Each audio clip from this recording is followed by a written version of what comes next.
नमस्कार दोस्तों, home science academy में आपका स्वागत करती हूँ। आज आपके लिए यूपीपीएससी में जो स्वास्थ्य एवं स्वच्छता टॉपिक है, इस पर शुरू करते हैं टॉपिक पर। इसमें आपका कई चीज़ें इससे संबंधित आएंगी और इसके साथ साथ इसमें संक्रामक रोग, असंक्रामक रोग और स्वास्थ्य से संबंधित योजनाएं और इसके साथ साथ और भी सारे टॉपिक इससे संबंधित जो योजनाएं चलाई जा रही हैं सरकार के द्वारा स्वास्थ्य से संबंधित और स्वच्छता से संबंधित इस सारी चीज़ों पर हम चर्चा करेंगे। लेकिन आज हमारा ये पार्ट 1 है और इसी में मैं आपको पार्ट 2, पार्ट 3 इस तरह से लेकर के आऊँगी, जिसमें सारी चीज़ें मैं आपको एक साथ डिटेल कर दूंगी और आप आसानी से यूपीपीएससी का एग्जाम हो, चाहे आपकी पीजीटी में भी हो, चाहे आपका टीजीटी में भी हो, इसमें भी आप स्वास्थ्य एवं स्वच्छता से संबंधित टॉपिक हो, वो सारी चीज़ें आपके यहाँ पर कवर हो जाएंगी। तो आज शुरू करते हैं स्वास्थ्य एवं स्वच्छता टॉपिक पर। तो सबसे पहले जानते हैं हेल्थ और स्वच्छता, इसको हम सैनिटेशन के भी नाम से जानते हैं और तीनों रूप में इसको देखा जाए, हेल्थ, हाइजीन, सैनिटेशन, इस तरह से बातें कही जाती हैं। तो लेकिन आपका जो मेन टॉपिक लिखा गया, इसलिए मैंने यहाँ पे लिखा है स्वास्थ्य एवं स्वच्छता, जो यूपीपीएससी के आपके एग्जाम होने वाले उसमें सेकंड टॉपिक ही है। और इसके पहले जो तंत्र है, जितने सिस्टम है आपके साइंस का, वो मैंने कवर कर रही हूँ आपके पीजीटी में, वो भी आप वहाँ से जा करके देख लीजिएगा। इसमें आज सेकंड टॉपिक लेकर के आई हूँ। तो देखते हैं इसमें क्या है। सबसे पहले स्वास्थ्य क्या है, हेल्थ हम किसे कहते हैं। तो देखिए, जैसे कहते हैं कि स्वस्थ शरीर में स्वस्थ मस्तिष्क का निवास होता है। यदि हमारा शरीर स्वस्थ होगा तभी हम किसी काम को मानसिक रूप से कर सकते हैं, नहीं तो हम नहीं कर सकते हैं। तो इसीलिए हम क्या कर सकते हैं, इसे हेल्थ इज वेल्थ, यानी स्वास्थ्य ही धन होता है। और इसे बोलते हैं पहला सुख निरोगी काया, यानी हेल्थ इज वेल्थ, यानी स्वास्थ्य क्या है, धन होता है। एक कहावत होती है कि सब कुछ जो है, अगर सब कुछ चला जाए हमारा और तो कुछ भी नहीं गया, लेकिन हमारा स्वास्थ्य चला जाता है तो सब कुछ चला जाता है। ये सही बात है, क्योंकि यदि हमारा स्वास्थ्य सही होगा, हमारा शरीर स्वस्थ होगा, तो हम कुछ भी काम को कर सकते हैं। लेकिन यदि हमारा शरीर स्वस्थ नहीं है तो हम किसी भी काम को कर नहीं सकते हैं, यानी धन भी नहीं कमा सकते हैं। इसीलिए धन चला जाता है तो कुछ भी नहीं जाता, लेकिन यहाँ यदि स्वास्थ्य चला जाता है तो सब कुछ चला जाता है। इसीलिए ये कहावत कही गई है। तो इसीलिए पहला सुख निरोगी काया, जिससे पहला सुख क्या होता है, हमारा शरीर निरोगी हो, कोई रोग ना हो। तो देखिए यहाँ पर जो हेल्थ की जो परिभाषा WHO ने दिया है, ये अक्सर परिभाषा आपकी पूछी भी जाती है। WHO, जिसको वर्ल्ड हेल्थ ऑर्गेनाइजेशन कहते हैं या विश्व स्वास्थ्य संगठन कहते हैं, इन्होंने कहा कि हमारा शरीर जो है रोगों से मुक्त दशा स्वास्थ्य नहीं होता है। इन्होंने कहा कि रोग से मुक्त होना स्वास्थ्य नहीं है, बल्कि स्वास्थ्य का मतलब होता है शारीरिक, मानसिक, संवेगात्मक, सामाजिक, शारीरिक, मानसिक, सामाजिक और संवेगात्मक रूप से स्वस्थ रहना ही सही तरीके से स्वास्थ्य का ही सही लक्षण होता है, स्वस्थ होने की सही पहचान होती है। ये WHO के द्वारा बताया गया है। तो देखिए, अब हमारा आता है, यहाँ पे मैंने लिखा नहीं है कि शारीरिक स्वास्थ्य क्या है, मानसिक स्वास्थ्य क्या है, सामाजिक स्वास्थ्य क्या है, यानी हमारे स्वास्थ्य के प्रकार हैं कि स्वास्थ्य कितने प्रकार के होते हैं। तो शारीरिक, मानसिक, सामाजिक, ये आप जानिए पहले। तो शारीरिक का मतलब हमारे शरीर में कोई रोग ना हो, हमारा शरीर स्वस्थ हो, हम सारे काम को अपने तरीके से कर सकें, तो हमारा क्या होता है, शारीरिक स्वास्थ्य होता है। मानसिक का मतलब होता है कि हमारे में सोचने, विचारने, समझने की क्षमता हो, इसके साथ साथ समायोजन करने की क्षमता हो। समायोजन का मतलब जैसी परिस्थितियाँ हों, उस परिस्थितियों के अनुसार हम अपने आप को ढाल लें, हम अपने आप को मैनेज कर लें और उसी के अनुसार और हमारा मानसिक, हमारा शरीर के अनुसार बैलेंस रहे। तो इस तरह से हमारा मानसिक में आता है, चिड़चिड़ापन ना हो, गुस्सा ना आए, क्रोध ना उत्पन्न हो, ये सब एक ज़्यादा आता होती है, यानी वो मानसिक स्वास्थ्य आपका सही नहीं है। तो मानसिक का मतलब सोचने, विचारने, समझने की पूरी तरीके से शक्ति हो, इसके साथ साथ समायोजन करने की क्षमता होनी चाहिए। और तीसरा आता है हमारा सामाजिक स्वास्थ्य। सामाजिक स्वास्थ्य का मतलब होता है हमारे सामाजिक संबंध से मतलब रखता है। सामाजिक संबंध का मतलब हमारे आपसी भेदभाव ना हो, आपसी समभाव बना रहे, आपस में एक दूसरे के पास, पड़ोस, समाज, परिवार, रिश्तेदारी सब कुछ में क्या, हमारा रिलेशन अच्छा हो, यानी हमारी सामाजिक जो दृढ़ता होनी चाहिए वो मजबूत होनी चाहिए, सामाजिक संबंध हमारे मजबूत होने होते हैं। ये भी हमारे स्वास्थ्य के लक्षण होते हैं। तो शारीरिक, मानसिक और सामाजिक स्वास्थ्य, ये तीनों स्वस्थ है हमारा, तभी हम कह सकते हैं सही तरीके से हम स्वस्थ हैं। अब आता है हमारा स्वास्थ्य के लक्षण, कैसे हम जानेंगे स्वास्थ्य हमारा सही है। देखिए, बहुत ही कॉमन चीज़ें हैं, लेकिन कभी कभी कॉमन से भी क्वेश्चन आपके पूछ लिए जाते हैं कि स्वास्थ्य के लक्षण होने के क्या वो है, तो भी आपको जानना चाहिए। और अच्छे व्यक्तिगत स्वास्थ्य क्या है, व्यक्तिगत स्वास्थ्य के लिए क्या क्या करना चाहिए, ये सारी चीज़ें आपके टॉपिक में दिया गया, इसलिए मैं यहाँ पर डिटेल कर रही हूँ। और इसके बाद स्वास्थ्य संबंधी जितनी योजनाएं चलाई जा रही हैं उससे संबंधित मैं टॉपिक लेकर के आऊँगी, तो पूरा देखिएगा। और इसके बाद मैं नेक्स्ट जो वीडियो लेकर के आऊँगी वो भी आप देखिएगा। तो देखिए इसमें क्या है, स्वास्थ्य के लक्षण में भार एवं लंबाई, यानी जितना हमारा एज हो उसी के अनुसार हमारा वेट होना, हाइट होनी चाहिए और हाइट के अनुसार ही वेट होना चाहिए। तो ये होना तो मेरे लिए सही स्वास्थ्य का पहचान है। अगर हमारी हाइट यानी हमारा एज और हाइट जितना है उसके अनुसार हमारा वेट नहीं है, तो यानी हम क्या है, कुपोषण के शिकार हैं, हम मानसिक रूप से स्वस्थ नहीं, शारीरिक रूप से स्वस्थ नहीं है। अब आता है अस्थि। अस्थि यानी हमारी जो मजबूती, हमारी अस्थियां मजबूत हो, टेढ़ी ना हो, कहीं कहीं उसकी दृढ़ता से बधी हुई हो। और वो ये कह सकते हैं कि अस्थि का मतलब हमारी अस्थियां दृढ़ होनी चाहिए, मजबूत होनी चाहिए, सुदृढ़ होना चाहिए, और एक कह सकते हैं एक बराबर होनी चाहिए। तीसरा हमारा मांसपेशियां, हमारे मांसपेशियों में भी दृढ़ता होनी चाहिए। कभी कभी किसी की जो जब शरीर को पोषित होता है तो मांसपेशी एकदम ढीली पड़ जाती है, सुस्त हो जाती हैं, तो वो हमारी क्या है, सही स्वास्थ्य की पहचान नहीं होती है। तो भार और लंबाई के अनुसार यानी हाइट और वेट के अनुसार, हाइट के अनुसार वेट होना चाहिए, एज के अनुसार वेट होना चाहिए। और संवेगात्मक मतलब क्या होता है, यानी हमारे जो क्रोध यानी जितने हमारे संवेग होते हैं, जैसे क्रोध, ईर्ष्या और संभाव और प्रेम, ये जो हमारे जितने भी हमारे संवेगात्मक चीज़ें हैं, इनका हमें आवश्यकता के अनुसार उपयोग हो। यानी कहने का मतलब बहुत ही ज़्यादा इसमें हाई ना हो, यानी कह सकते हैं बहुत ज़्यादा क्रोधी ना हो, बहुत ज़्यादा उत्तेजित ना हो, बहुत ज़्यादा झगड़ालू प्रवृत्ति के ना हो। इस तरह छोटी छोटी चीज़ों पे झगड़ा करना, छोटी छोटी चीज़ों पर बातें कहानी कर लेना, तो ये हमारे सही शरीर के लक्षण नहीं होते। संवेगात्मक का मतलब हमारा पॉजिटिव वे होना चाहिए, हमारा जो संवेग हो कैसा हो, पॉजिटिव सेंस होना चाहिए, यहाँ पर नेगेटिव ना हो। क्योंकि कभी कभी क्या होता है कि हम नेगेटिव चीज़ें ज़्यादा सोचते हैं और पॉजिटिव नहीं सोचते हैं, ये भी हमारे कहीं ना कहीं हमारे मानसिक स्थिति पर प्रभाव डालते हैं। अब आता है हमारा तापमान, यानी हमारा तापमान कितना होना चाहिए शरीर का, 98.4 डिग्री फ़ारेनहाइट होना चाहिए। और इसको हम 37 डिग्री सेल्सियस में भी कहते हैं, 37 डिग्री सेल्सियस 37.5 और 98.4 डिग्री फ़ारेनहाइट में कहते हैं। यानी हमारी बॉडी का टेम्परेचर इतना होना चाहिए। इससे यदि ज़्यादा है तो बुखार है, इससे कम है तो बीपी लो है। तो ये सारी चीज़ें होती हैं अच्छे स्वास्थ्य के बारे में, ये लक्षण होने चाहिए। और वैसे भी कॉमन चीज़ें देखा जाए कि चेहरा चमकदार हो, आंखें चमकीली का मतलब आंखों को स्वस्थ दिखाई पड़े, चेहरे में चमकपन हो और सारे फुर्तीला हो शरीर, थके ना, यानी कॉमन काम करते समय थकाई ना लगे, तो ये सब भी लक्षण होते हैं अच्छे स्वास्थ्य के। अगर ये सब चीज़ें हमारे अंदर है यानी हम सही तरीके से शारीरिक रूप से और मानसिक रूप से स्वस्थ नहीं है। अब आता है हमारा व्यक्तिगत स्वास्थ्य किसे कहते हैं।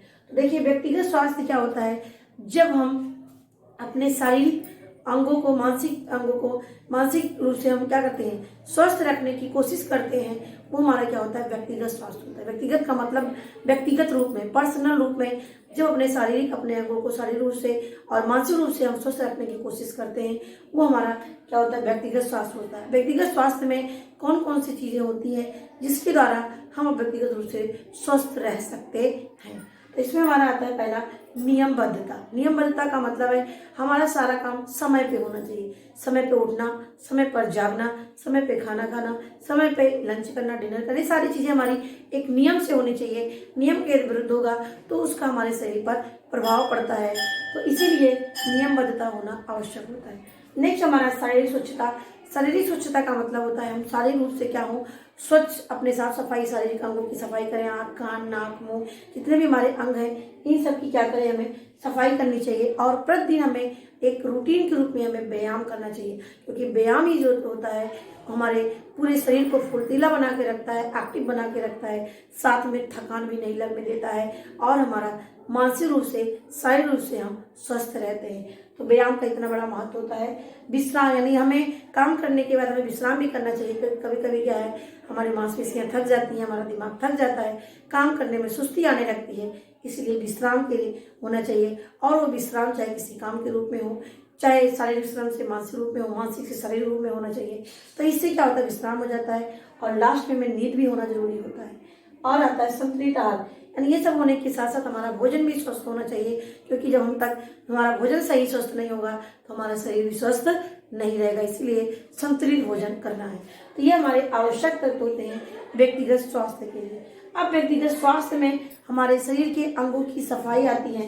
तो तो इसमें आप वैसे चीज़ें सारी जानते हैं, हाथ पैर की सफाई, त्वचा की सफाई, आँख कान नाक बाल आँख, इन सब अंगों की सफाई करना।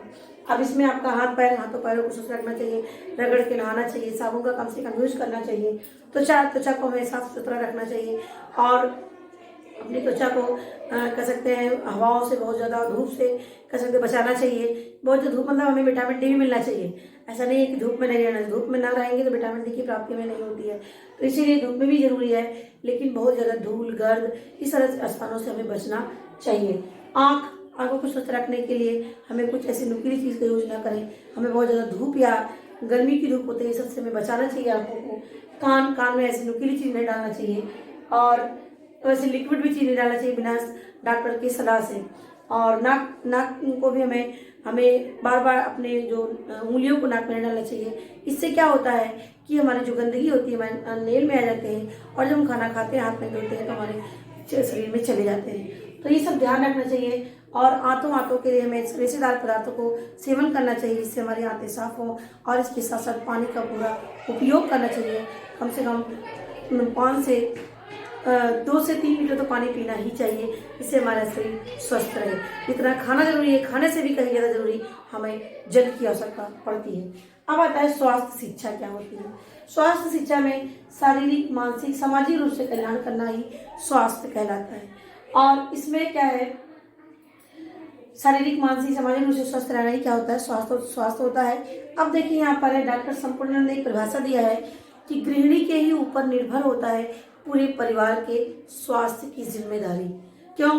क्योंकि गृहिणी होती है, एक लक्ष्मी होती है और गृहिणी के ऊपर सारी जिम्मेदारी होती है, खान पान का सब चीज़ की जिम्मेदारी होती है, बच्चे से लेकर के बूढ़े तक की। इसीलिए उन्होंने संपूर्णानंद ने कहा है कि गृहिणी ही संपूर्ण आधार होती है पूरे परिवार के सदस्यों के स्वास्थ्य का। तो ये इन्होंने परिभाषा दिया, कभी कभी परिभाषा भी पूछ लेता है, यहाँ पर मैंने इसको बता दिया। अब आती है हमारी जन स्वास्थ्य संस्थाएं, जो हमारी स्वास्थ्य से संबंधित कुछ संस्थाएं चल रही हैं और कुछ योजनाएं चल रही हैं। योजनाओं की चर्चा आपको मैं बाद में करूंगी। और यहाँ पर कुछ संस्थाएं बता दें जैसे जन संचार माध्यम, जैसे इसमें टीवी, रेडियो, कंप्यूटर, ये सब हैं जिसमें विभिन्न प्रकार के कार्यक्रम के द्वारा लोगों को जागरूक किया जाता है, बताया जाता है कैसे स्वस्थ रहा जाए, कैसे हमें अपने शारीरिक रूप से स्वस्थ रहे, मानसिक रूप से रहे, कैसे अपने कामों को करें, कैसे कौन सा खान पान करें, कैसे करें, इन सबको जन संचार के माध्यम के द्वारा बताया जाता है। दूसरा, शिक्षण संस्थाएं जैसे हमारे स्कूल हुए, कॉलेज हुए, डिग्री कॉलेज हुए, यहाँ पर भी ऐसे विभिन्न प्रकार के जो विषय होते हैं उस विषयों में भी स्वास्थ्य से संबंधित टॉपिक डाला जाता है जिससे हमें अपने स्वास्थ्य के बारे में जानकारी हो। क्या होता है स्वास्थ्य, क्या होता है शारीरिक स्वास्थ्य, मानसिक स्वास्थ्य, सामाजिक स्वास्थ्य, इस सब के बारे में हमें जानकारी दी जाती है।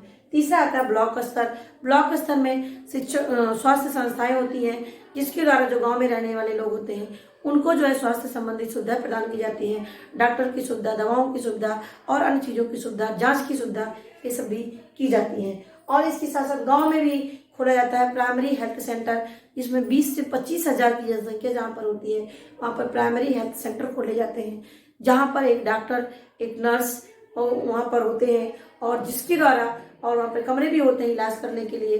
तो कहने का मतलब प्राइमरी हेल्थ सेंटर गांव में हेल्थ स्वास्थ्य संस्थाएं हैं जो गांव के लोगों की देखभाल करने के लिए, बच्चों, गर्भवती माताओं की देखभाल के लिए, दवाओं से लेकर के चीज़ें, सब चीज़ की वहाँ पर व्यवस्था होती है। हमारा होता है प्राइमरी हेल्थ सेंटर, जिसको शॉर्ट में बोलते हैं PHC। अब आता है हमारा स्काउट एवं गाइड।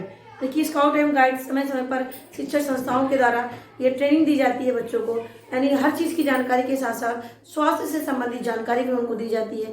कैसे स्वस्थ रहना है, कैसे काम करना है, क्या चीज़ें करना है, व्यायाम है, सब चीज़ के बारे में जानकारी स्काउट एवं गाइड के माध्यम से दी जाती है। नेक्स्ट हमारा अंतर्राष्ट्रीय संगठन, ये सब भी मैं आपको बताऊंगी। कुछ टॉपिक मैं यहाँ पर पढ़ा भी चुकी हूँ, आप जाकर के देख लीजिएगा वीडियो में, कुछ संस्थाओं के बारे में मैंने बताया भी है। लेकिन और भी जो आपके स्वास्थ्य संबंधित है मैं आपको नेक्स्ट वीडियो में लेकर के आऊँगी। देखिए हमारा WHO है, वर्ल्ड हेल्थ ऑर्गेनाइजेशन है, जिसकी स्थापना 7 अप्रैल 1948 को हुई थी और इससे स्वास्थ्य से संबंधित योजनाएं चलाता है, स्वास्थ्य से संबंधित रिपोर्ट तैयार करता है, स्वास्थ्य से संबंधित जानकारी भी देने का काम करता है हमारा वर्ल्ड हेल्थ ऑर्गेनाइजेशन। और यूनिसेफ है, इसको मैंने चर्चा भी कर चुके हैं, केयर, रेड क्रॉस, ये संस्थाएं होती हैं जो क्या करती हैं, स्वास्थ्य से संबंधित जो है सुविधा प्रदान करती हैं। और इसमें हमारा रेड क्रॉस जो सोसाइटी है, ये एक स्वतंत्र संस्था होती है जो लोगों को स्वास्थ्य संबंधी जानकारी, स्वास्थ्य संबंधी देखभाल, स्वास्थ्य संबंधी रक्षा प्रदान करने का काम करता है रेड क्रॉस सोसाइटी। तो अब यहाँ पर मैंने बता दिया बहुत शॉर्ट में, लेकिन और डिटेल में लेकर के आऊँगी। और राजकीय चिकित्सालय देखिए, एक जिले में एक जिला हॉस्पिटल होता है जिसमें डॉक्टर, नर्स, सुविधा सब चीज़ की दी जाती है। तो जिसमें पूरे जिले के लोग वहाँ पर जाते हैं और वहाँ पर फ्री से होता है। 1 रुपये के टिकट से 1 रुपये की पर्ची से जांच तक की सारी चीज़ें वहाँ पर व्यवस्था होती है। तो ये सरकार के द्वारा चलाए गए हैं राजकीय चिकित्सालय। और राजकीय चिकित्सालय में और चीज़ की व्यवस्था की गई है, परिवार नियोजन की व्यवस्था, बाल रक्षा की व्यवस्था। परिवार नियोजन मतलब परिवार को नियोजित करने के लिए, जैसे नसबंदी के बारे में जितनी भी परिवार नियोजन संबंधित जो उपकरण दिए जाते हैं, सारी चीज़ के बारे में जानकारी वहाँ पर दी जाती है, कराई भी जाती है, यहाँ पर वहाँ पर किया भी जाता है। तो ये चीज़ें हो गई। बाल रक्षा के लिए अलग सेंटर होता है, अलग केंद्र होता है, बाल रक्षा केंद्र होता है। विकलांग के लिए अलग सुविधा होती है, विकलांग का केंद्र भी होता है। और इसके साथ साथ एक और भी व्यवस्था की गई है, चलता फिरता दवाखाना, जिसको बोलते हैं चलती फिरती डिस्पेंसरी कहते हैं, ये चलाया गया था। इसमें क्या था कि जहाँ पर सुविधा नहीं है वहाँ पर एक गाड़ियों में एक डॉक्टर होते थे, नर्स होती थी, और उसके साथ साथ वहाँ पर दवाइयाँ रहती थी। वहाँ पर गांव-गांव में जाकर के घूम करके दवाइयाँ दी जाती थी। इसीलिए इसको क्या बोलते हैं, चलती फिरती दवाखाना या चलती फिरती डिस्पेंसरी बोलते हैं इसको। अब आता है हमारा समाज कल्याण विभाग। समाज कल्याण से संबंधित भी योजनाएं चलाई जाती हैं, जैसे बालवाड़ी, पोषाहार, निःशुल्क चिकित्सा की व्यवस्था समाज कल्याण के द्वारा दी जाती है। तो ये सारी चीज़ें मैंने यहाँ संस्थाओं के बारे में चर्चा किया, यानी कहने का मतलब इनके बारे में आपको जानकारी होनी चाहिए। अब यहाँ पर आपको स्वास्थ्य से कल्याण कार्यक्रम जो चलाए जा रहे हैं इस पर चर्चा करेंगे। जैसे इसमें यहाँ पर है NHA नेशनल हेल्थ है, और इसके साथ साथ है TCS और TSC, NBA, स्वच्छ भारत अभियान, आयुष्मान, ये सब के बारे में हम चर्चा नेक्स्ट वीडियो में करेंगे, डिटेल में बताएंगे वहाँ पर। और फिर मेरे से जुड़े रहिएगा और आप स्वास्थ्य के बारे में सारी चीज़ें आपकी जानकारी हो जाएगी, और फिर आपके कोई क्वेश्चन एग्जाम में नहीं छूटेगा। ये हमारी वीडियो में जुड़े देखने के लिए आपको बहुत बहुत धन्यवाद।